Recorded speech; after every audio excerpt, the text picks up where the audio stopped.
I have told this story so many times at my own fireside that my grandchildren can recite it back to me, word for word, right down to the thunderclap. But I was there for the whole of it, from the first sharp word to the last soft one, and so it falls to me, the bride's own cousin and the closest thing to a brother she ever had, to set it down properly before my memory grows as creaky as my knees. I was a young man then, newly returned from my studies, and staying that autumn at Thistlewood, my aunt's house in the county of Marrowdale, and I can say without exaggeration that I have never since watched two people fall in love the way a duke and a lady fall into a duel, by trying, very hard, not to. Her name was Miss Eleanor Vane, and she came into a room the way other women wished they could, though she had walked with a cane since she was 12 years old, when a horse she loved better than most people threw her into a stone wall. She never spoke of it as a tragedy.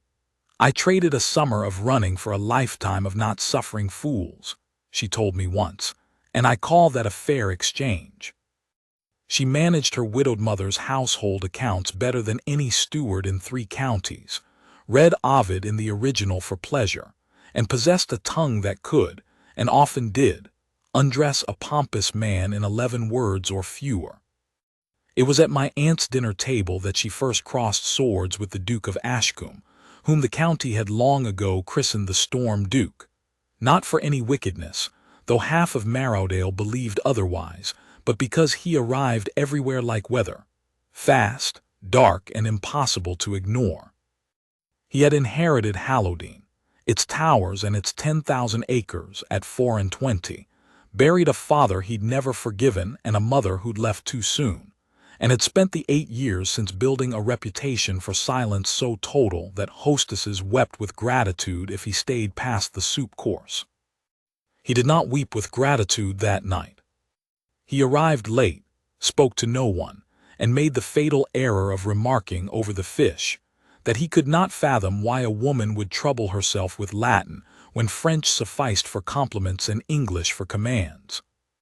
"How fortunate you are, your grace," Eleanor said, not lifting her eyes from her plate, "to require so little of a language. I confess I use Latin chiefly for reading law, since English gentlemen so rarely trouble themselves to obey it." A silence fell over the table of the particular, delicious kind that precedes either a duel or a marriage. My aunt choked faintly into her wine. The Duke set down his fork. "You accuse me of lawlessness, Miss Vane, on the strength of one remark about French." "I accuse you of nothing, your grace. I merely observe that a man who dismisses a whole language as ornamental has perhaps never needed it to defend himself." She finally looked up, and I watched something happen behind the Duke's eyes that I would not understand until much later, the particular shock of a man who has spent years being agreed with, meeting, for the first time, a woman who simply would not. "And what," he said low, "would a lady of Marrowdale ever need to defend herself from?" "From dukes chiefly," said Eleanor, "who arrive late, speak little, and imagine that scowling constitutes conversation. I have never in my life heard a room go so still, nor seen a man look so nearly amused and so entirely furious in the same breath." He did not answer her. He turned the subject, ate the rest of his dinner in a silence that could have frosted the windows, and left before the tea tray came in. I thought that was the end of it, a single skirmish, forgotten by morning. My aunt certainly thought so, and scolded Eleanor roundly for it in the drawing-room afterward, warning her that a duke's good opinion was not a thing to be thrown away over a jest about Latin. Eleanor only laughed, low and unrepentant, and said that she had not thrown away his good opinion, since he had never troubled to form one of her in the first place, and that a woman could hardly lose what had never been offered. "Besides," she added, tapping her cane once against the hearthstone for emphasis, "a man who cannot survive one remark about French has no business dining in company at all. I have done him a kindness, toughening him early. I was wrong about the dinner being the end of it, of course. It was only the opening shot." He came again 3 days later, ostensibly to discuss a boundary dispute with my uncle over a strip of woodland, and found a leaner in the garden with a book and no patience for him whatsoever. "Your Grace," she said, not rising, since rising was a production she reserved for people worth the trouble, "have you come to scowl at the roses as well, or only at me?" "I came to see your uncle. He is from home. You may leave your scowl with me and collect it later." He very nearly smiled. I watched it happen from the terrace, the corner of his mouth twitching like a man fighting off a sneeze, and then losing. "You are the most impertinent woman I have met in London, Bath, or Marrowdale, Miss Vane. And you are the brutiest duke in all three, so we are evenly matched." She turned a page. "You may sit if you like. I promise not to require conversation of you, since you seem to regard it as a great expense." He sat. He stayed 40 minutes, arguing with her about a French novel she had recommended purely, I think, to see whether he had read it. He had, and disagreed with her about its ending with a ferocity that told me more about his heart than any compliment could have. When he left, he did not say goodbye so much as retreat. As a man retreats from a battle he has not yet decided whether he has won or lost. I ought to say a word here about the rest of Eleanor's family, since they play their small part in what follows. Her father, a country gentleman of modest means and considerable learning, had died some 6 years before, leaving his widow and only daughter a snug house, a respectable income, and a library he had spent 30 years assembling. Eleanor's mother, a gentle, anxious woman who had never quite recovered from her husband's death, deferred to her daughter in all practical matters and worried, quietly and constantly, that no man would ever look past the cane to the woman who carried it. She said as much to me once over tea, with tears standing in her eyes, and I did not have the heart to tell her that I thought she worried for nothing, because in truth I was not yet certain of it myself. I asked her afterward, half in jest, whether she meant to marry the man, since she seemed to enjoy quarreling with him a great deal more than she enjoyed quarreling with anyone else in the county, myself included. She threw a cushion at me for my trouble, and told me that she would sooner marry her Cain, since it at least had never once presumed to tell her what a woman ought to find tolerable in a language. But I noticed, in the days that followed, that she had taken to reading in the garden at the very hour the Duke was known to ride past Thistlewood's gate, and I said nothing of it, because a wise cousin knows when to hold his tongue. It became, over that autumn, a habit. He rode to Thistlewood on the thinnest of pretexts, a book to return, a message for my uncle that could easily have been sent by a footman, a horse that needed no more exercising than any other horse in Marrowdale. Each time he found a leaner, and each time they fought, gloriously, over poetry and politics and the proper way to run an estate, and each time he left looking less like a man who had won an argument and more like a man who had been given something he did not know how to hold. One such visit, some 3 weeks into their acquaintance, found them arguing in the small library over a matter of estate law, whether a landlord was bound by custom or by conscience to repair a tenant's roof before winter, and the debate grew so heated that my uncle, passing the open door, remarked afterward that he had not heard such passionate disagreement in his own house since the war. Eleanor argued from a stack of law books she had read purely for her own satisfaction, quoting statute and precedent with a fluency that left the Duke, who had sat in the House of Lords itself on such questions, visibly astonished. "You cite Blackstone as though he were an old friend," he said, when she had thoroughly dismantled his opening position. "He is better company than most of my acquaintance, Your Grace. He has never once told me I ought to smile more, or asked whether my leg pains me in the damp." "Does it?" "Sometimes." She said it plainly, without seeking sympathy, the way she said most things. "It is no great tragedy. I have made my peace with a great many aches that other people find it fashionable to pity." "I do not pity aches, Miss Vane.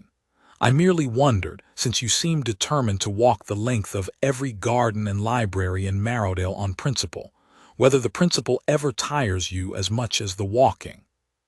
She looked at him for a long moment, weighing, I think, whether the question was cruelty dressed as concern or concern dressed plainly, and seemed to decide cautiously on the latter.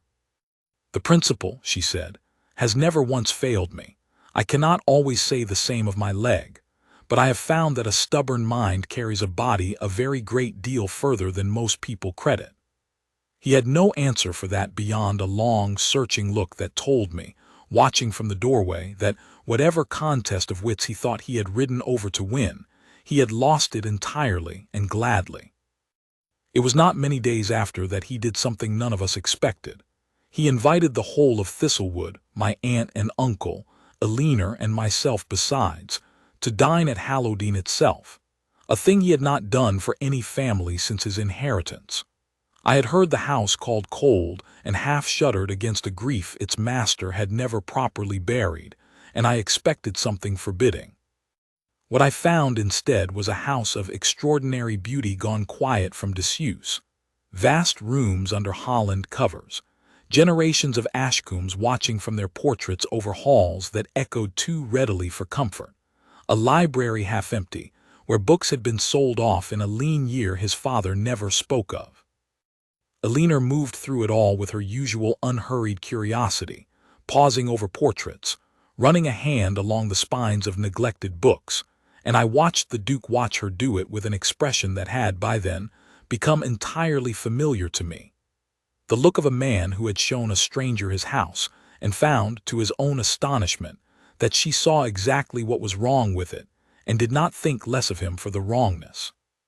"You have enough rooms here to house half of Marrowdale," she observed, over the soup, "and yet I am told you dine alone 6 nights out of 7. I have not had cause to fill them." "That is not quite an answer, Your Grace." "No," he admitted, "it is not." He did not elaborate further that evening, but I saw my aunt exchange a look with my uncle that told me she, at least, had already begun planning a wedding neither of the two people most concerned had yet admitted to wanting. The county naturally noticed. The county always notices. Old Mrs. Prudhale, who had buried 3 husbands and outlived her own daughter's patience, declared at the assembly rooms that the Storm Duke had gone soft over the lame, vain girl, and said it loudly enough that Eleanor, 3 tables away, heard every word. She did not flinch, and she did not lower her eyes, which was, I think, the thing I admired in her most across the whole of that autumn. She rose slowly, with her cane, unhurried, as though the room owed her the time it took, and crossed to Mrs. Prudhale's table with a smile so pleasant it could have curdled milk. "Lame, madam, is a fact about my leg," she said. "It is not, I find, a fact about my mind, my wit, or my prospects, all of which remain entirely sound. I do hope your hearing is in similarly good order, since you'll want it, to hear yourself talked about in turn." She curtsied, a small, precise, devastating curtsy, and returned to her seat, leaving Mrs. Prudhale scarlet and silent for the whole of the second dance. I looked across the room and found the Duke watching Eleanor with an expression I had not yet seen on him. Not amusement, not irritation, but something closer to awe, the look of a man watching a thing he had assumed was ordinary reveal itself, without apology, as extraordinary. It was not the last time, that autumn, that he watched her that way. A week after the assembly, the county held its harvest fair on the green below Marrow Church, as it did every year, with stalls of preserves and ribbon, and a great deal of good-natured wagering over whose sheep had grown the finest fleece. And the Duke arrived, as he always did for the fair, to judge the tenant accounts that were displayed each year for the steward's prize, a tradition his father had begun, and that he privately found tedious, though he never said so aloud, until Eleanor asked him outright why he looked as though he would rather be anywhere else on earth. "Because I do not believe in the exercise," he admitted, surveying the ledgers spread across the trestle table with the flat disapproval of a man forced to sit through a poor sermon. "Half these tenants pad their columns to please me, and I have not the patience to untangle honest arithmetic from flattery." "Then you are judging the wrong thing, Your Grace." Elena leaned over the nearest ledger, her cane hooked over her arm, and ran one gloved finger down a column of figures with the swift, unerring eye of a woman who had kept her own mother's accounts since she was 16. You are looking for the tenant who wrote the tidiest sum. You ought to be looking for the one who recorded a bad season honestly, since that is the man who will tell you the truth again, when it costs him more to do so.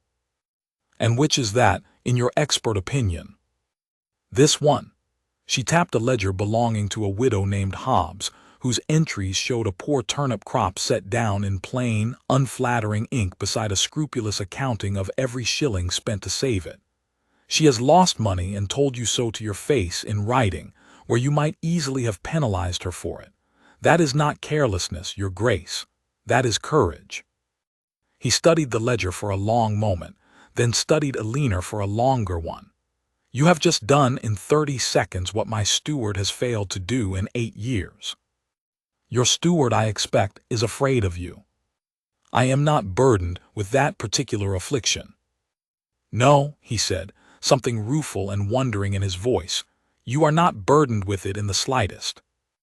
He awarded the widow Hobbs her prize that afternoon on Elena's recommendation alone, to the great astonishment of the assembled tenantry, and spent the remainder of the fare trailing after Elena from stall to stall, with a look on his face that my aunt, watching from beneath her parasol, declared to be the look of a man who had just discovered he owned a very great deal less sense than he had always assumed.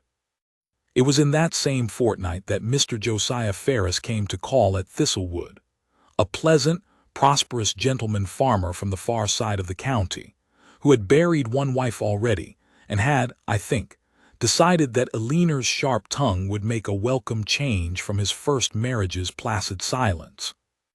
He was not a cruel man, nor even a foolish one, but he had a habit of speaking to Elena as though her cane required him to raise his voice, and of complimenting her on how well she managed, considering, until I saw her jaw set in a way I had learned to recognize as dangerous. Mr. Ferris, she said, when he had made his third such remark over cards one evening, with the Duke, newly arrived on some pretext about a hedgerow, watching from across the room with an expression that had gone very still. I manage precisely as well as any woman with 2 working legs, and rather better than several I could name with 4 working horses and no sense whatsoever to drive them. I do not require your admiration for the fact of my walking. I might, in time, have required your admiration for my mind, had you ever troubled to discover I possessed one. Mr. Ferris laughed, uncertainly, as men do when they suspect they have been insulted but cannot quite locate the wound, and made his excuses not long after.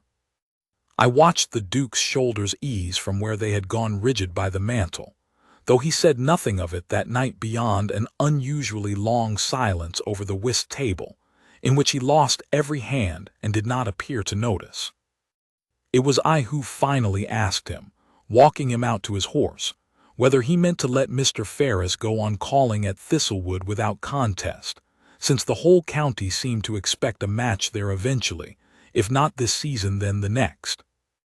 That is Miss Vane's affair, not mine, he said, too quickly, gathering his reins with more force than the gentle horse required. Is it?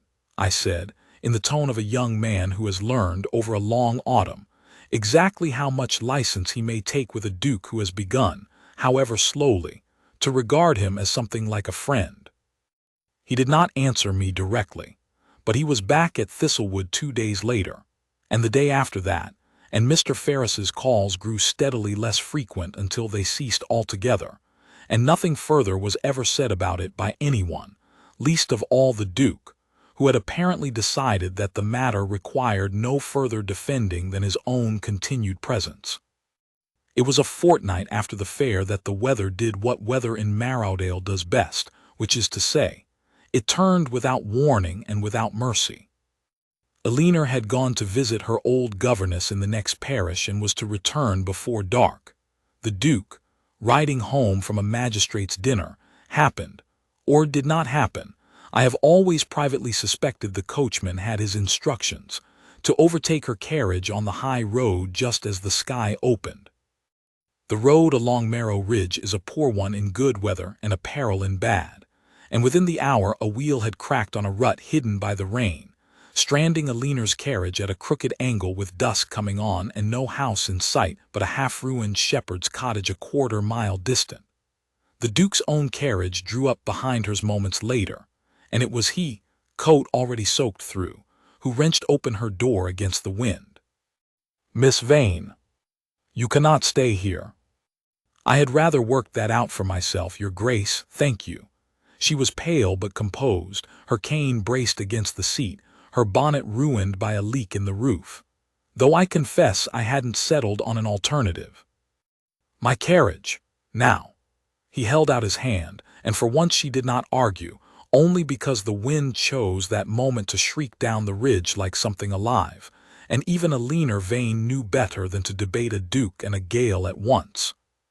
He handed her up with a care that surprised us both. I had followed on horseback from Thistlewood, alerted by a frightened groom, and arrived in time to see it, steadying her cane, then her arm then, when the carriage lurched in the wind, catching her before she could fall against the door frame. For one long moment they stood very close, rain streaming off the roof between them, his hand at her waist and hers fisted in his sodden sleeve, and neither of them said a single clever thing. It was, I think, the first time in the whole of their acquaintance that words entirely failed them both.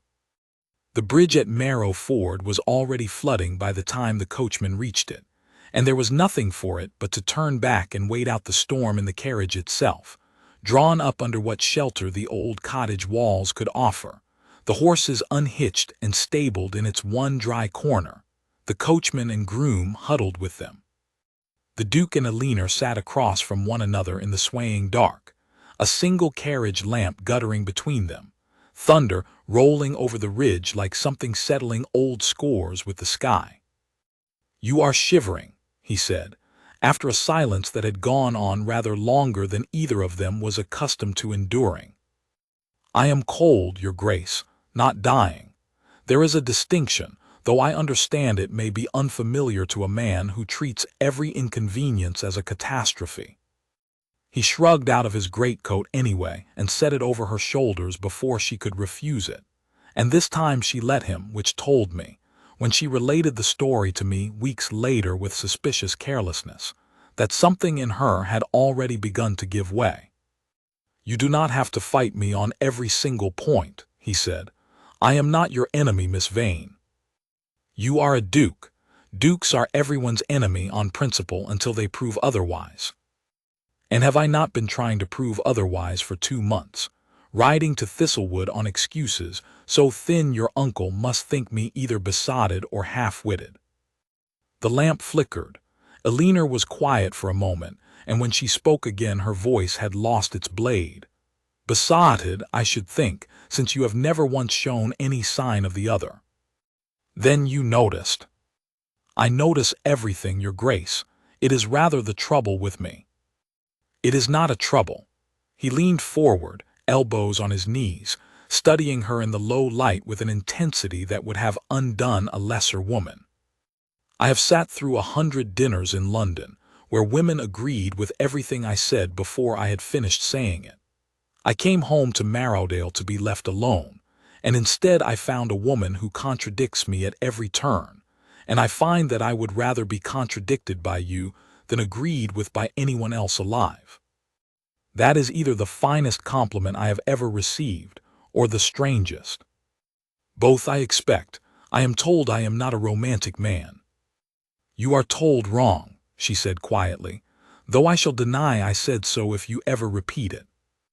The storm did not relent for hours, and in that cramped, lamplit space they talked as I do not think either of them had ever talked to another soul.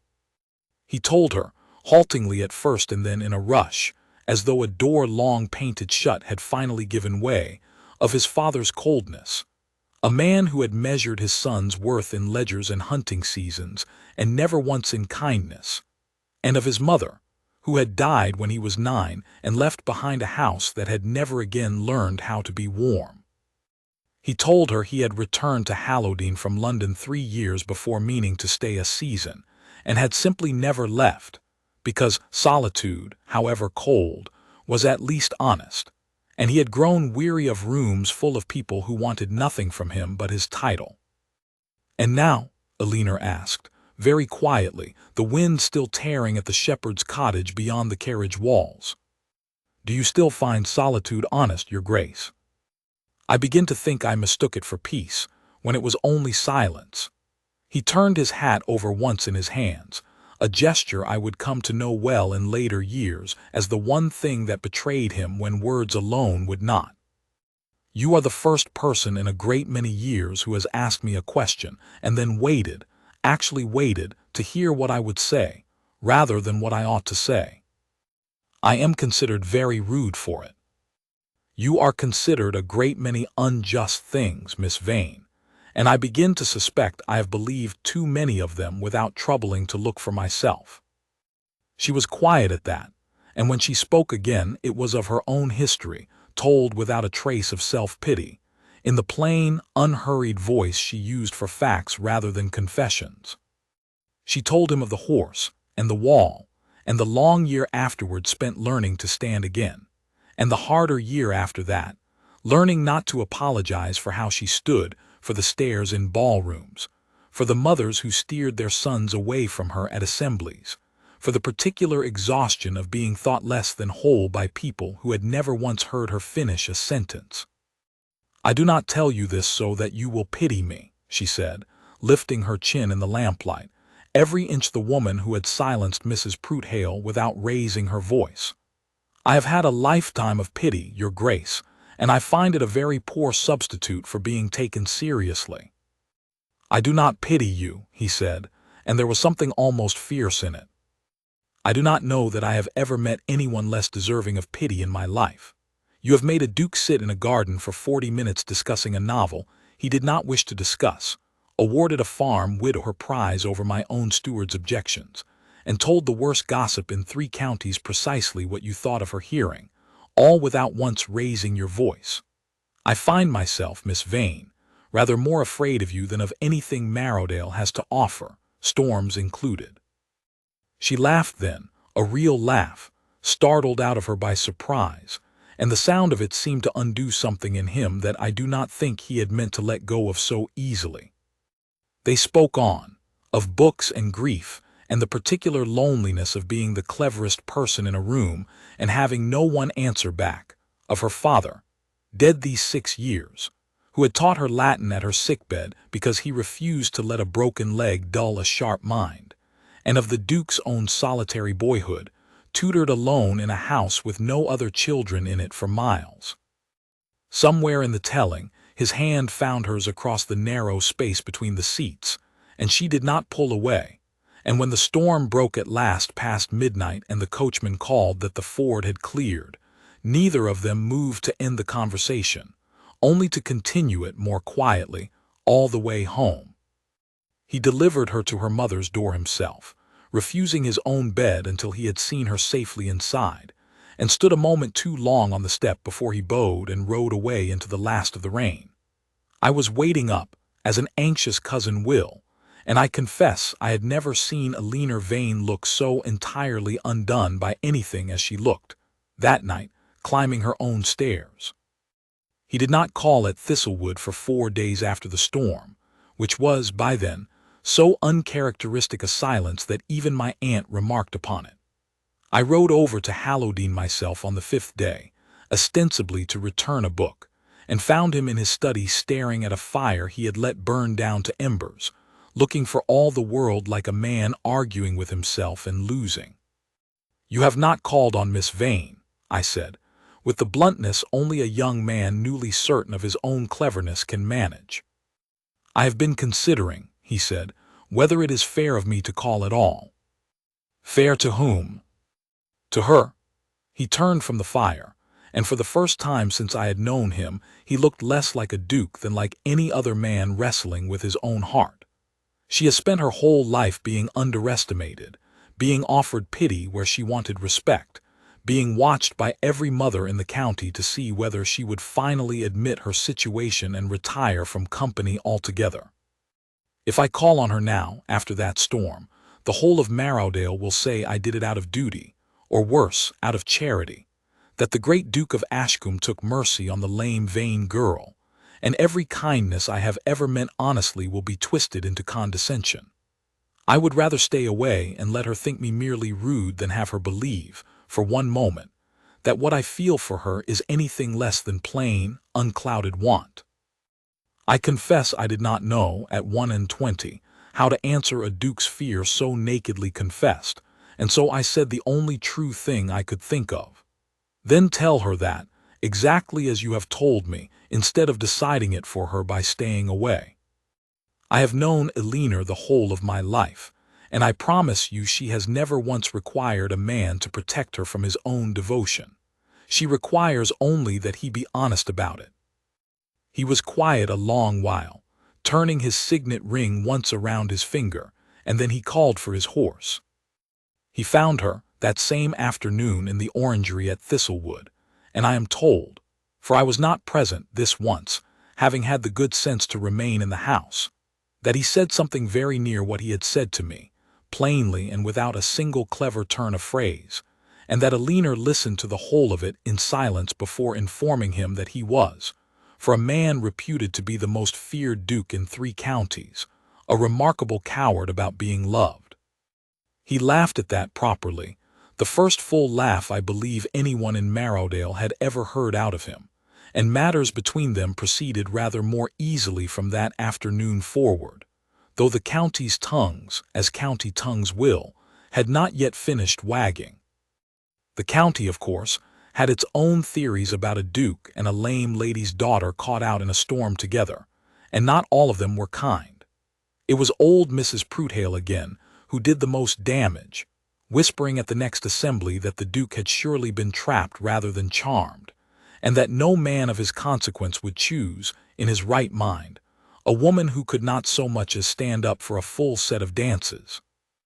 Eleanor heard it as she heard everything, and for once I saw her falter, not because she believed it, I think, but because she had spent a lifetime building armor against exactly that cruelty, and it is a tiring thing to be armored always. She left the assembly early before the Duke arrived, and I did not blame her. I walked her out to the carriage myself, and she was quiet the whole way, which frightened me rather more than any of her sharpest retorts ever had. "You need not mind Mrs. Prudhale," I told her, feeling wholly inadequate to the task of comforting a woman who had comforted herself for a decade without my help. "The whole county knows her for a fool." "It is not her foolishness that troubles me," Eleanor said, drawing her shawl close against the night air, her voice smaller than I had ever heard it. "It is that I have begun, against every sensible instinct I possess, to hope for something, and hoping is a luxury I gave up a long time ago, because it costs a great deal more than it returns, for a woman in my situation. If he comes to his senses and hears enough people like her, I shall have no one to blame but my own foolish heart for the disappointment." She said it plainly, without self-pity, but I saw her hand tremble on the carriage door, and I understood, for the first time, how much courage her composure had always cost her, and how rarely anyone had thought to notice. He came anyway an hour later and found her gone, and when he learned why, Mrs. Prudhale was only too glad to repeat herself for his benefit. I watched the Storm Duke do something I had never once seen him do in all our acquaintance. He raised his voice in public in a crowded assembly room and did not care who heard him. "Madam," he said to Mrs. Prudhale, in a tone that could have stripped paint, "Miss Vane's leg has never once slowed a single one of her thoughts, and I have yet to meet a man in this room, myself included, who could keep pace with her mind on his very best day. If you wish to discuss what would or would not suit a man of my consequence, I invite you to consider that I have spent 2 months failing to win an argument against her, and have never in my life been happier to lose." The room did not merely go quiet. It went reverent, the way a room goes when it senses, all at once, that it is watching the truth arrive somewhere it has long been expected. He did not stay to enjoy the silence. He asked directly where Miss Vane had gone, and was told, and left the assembly at a pace that scandalized 3 dowagers and delighted the rest of us thoroughly. He rode to Thistlewood, where Alina had gone to sit with my aunt rather than go home and stew alone, and I had the great good fortune to be crossing the hall when he arrived, still in his evening coat, rain-damp again though the night was dry, as though he had ridden through some private storm of his own the whole way. "Miss Vane," he said, when she came to the parlor door, cane in hand, chin already lifted for a fight she assumed was coming, "I have just made rather a scene on your behalf, and I find I am not sorry for it." "Have you indeed?" But her voice had gone unsteady, and I saw her hand tighten on the cane's silver head. "I told the whole of the assembly rooms that I have spent 2 months losing every argument I have ever had with you, and that it is the finest thing that has happened to me since I inherited Hallowdene, which I have always found rather too large and rather too quiet. I would like it to be less quiet, Miss Vane. I would like you to fill it with contradictions for the rest of my life, if you will have me." "That," said Alina, and here her voice broke properly, the wit deserting her for the first time in the whole of our acquaintance, "is a very poor proposal, your grace. You have not once mentioned that you love me." "I love you," he said, closing the distance between them in 3 strides, "more than I have ever loved my own name, or my own house, or my own considerable pride, all 3 of which you have thoroughly and permanently ruined for me. I love the way you say 'your grace' as though it were an insult. I love that you have never once let me win. I love that you stand exactly as tall as you please, cane and all, and dare the whole county to say a word about it. Marry me, Alina, and never once stop arguing with me, for as long as we both shall live." "Well," she said, when she had recovered enough breath to be arch again, though her eyes were bright with tears she did not bother hiding, "since you asked so badly, and since I find I have grown rather fond of correcting you, I suppose I must say yes, if only to spare the county further scenes." He kissed her then, in my aunt's front parlor, with a thoroughness that sent me tactfully out onto the terrace, and I will confess I stood in the cold night air grinning like a fool, because I had watched the whole of it unfold from that very first dinner, and I do not think I have ever been so glad to be proven wrong about a man's capacity for warmth. When I went back in, some while later, to light the candles my aunt had forgotten in her excitement, I found them still sitting together by the window, hands joined, speaking in the low, unhurried voices of 2 people no longer in any hurry to win an argument. "I ought to warn you," Alina was saying, "that I intend to go on correcting your Latin, your politics, and your taste in novels for the whole of our marriage, and I do not intend to grow gentler about it merely because I have agreed to become your Duchess." "I should be extremely disappointed," the Duke answered, "if you did." He lifted her hand and pressed it briefly to his lips, and I saw in the gesture none of the practiced gallantry I had once assumed dukes were taught in the cradle, but something far more unguarded, a man discovering plainly that he could not quite believe his own good fortune, and did not care who saw him marvel at it. News of the engagement traveled through Marrowdale faster than the storm itself had, and I am told that Mrs. Prudhale took to her bed for a full 2 days upon hearing it, though she recovered sufficiently to attend the wedding, and by all accounts wept the hardest of anyone in the church save the bride's own mother. They married that winter at the little church in Marrowdale, and Alina walked up the aisle on her cane and her own 2 feet, at her own unhurried pace, and not one soul in that church dared so much as breathe wrong about it, for the Duke stood at the altar watching her come with a face so undisguisedly, helplessly in love that even Mrs. Prudhale, I am reliably told, wept into her handkerchief.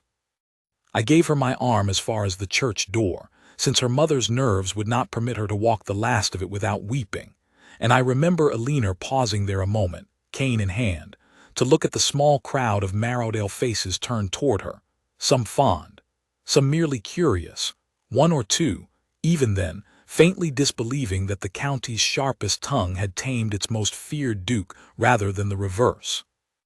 "They still expect me to falter," she murmured to me, amused rather than wounded by it now, I confess I have grown rather fond of disappointing them." Then she walked on, at her own pace, into a church gone utterly silent with the particular reverence a room reserves for a thing it did not expect to witness, but will remember all its life. I visited Halloween often in the years that followed, and I can tell you that the house the county had once called cold and silent rang, within a 12-month, with more laughter and more argument than any house in the 3 counties around it. Alina filled its libraries with books in 4 languages, and its drawing rooms with the kind of conversation that left dinner guests limping home delightfully, from wounds to their vanity rather than their legs.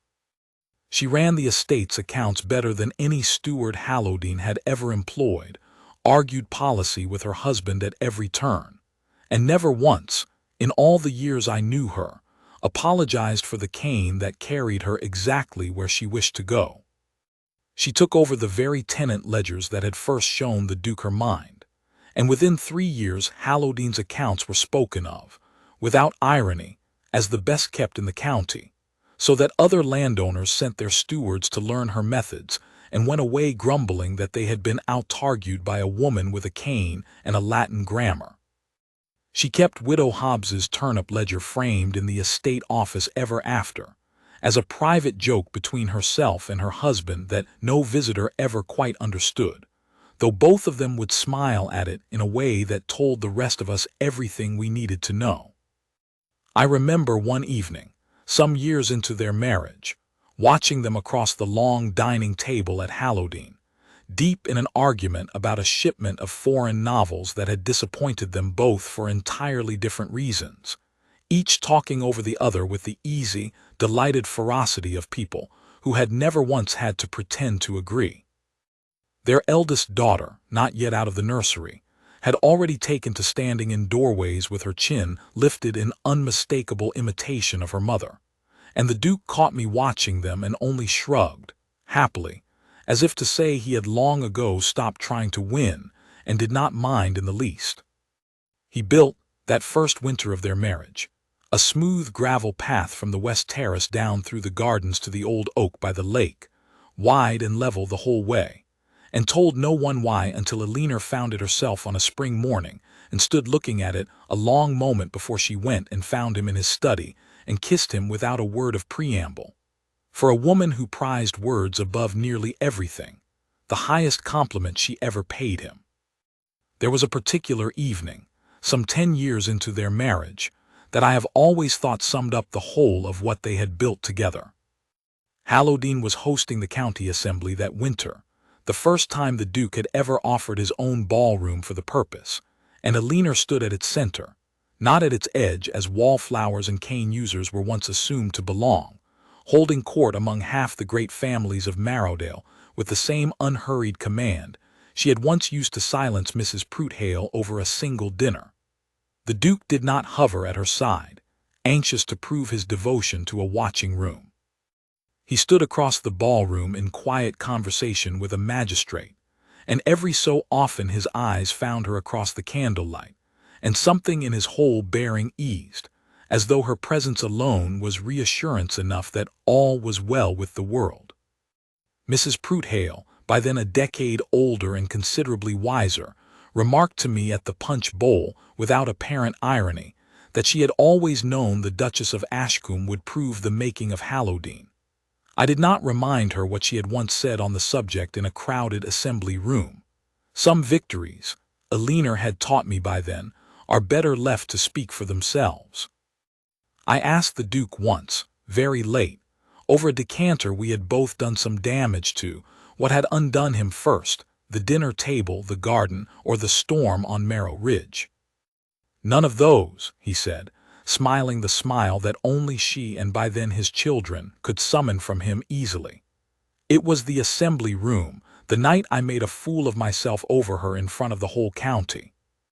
I realized, standing there shouting at a woman 3 times my age about a woman half it, that I had spent my whole life being agreed with, and had never once been happy, and that the only hours of real happiness I had ever known were the ones I'd spent losing arguments to a leaner vein. A man does not recover from a discovery like that. He can only go home and be grateful for it, every single day, for the rest of his life. And so he was, to the very end of his days, and I do not believe two people were ever more cherished in the whole history of that house than the Duke and his Duchess were at Halloween, she reigning over its library and its accounts and its arguments with unbending wit, and he, the storm Duke the whole county had once feared, following her through his own halls like a man who had found, at last, the one voice in the world he never wanted to stop hearing answer him back.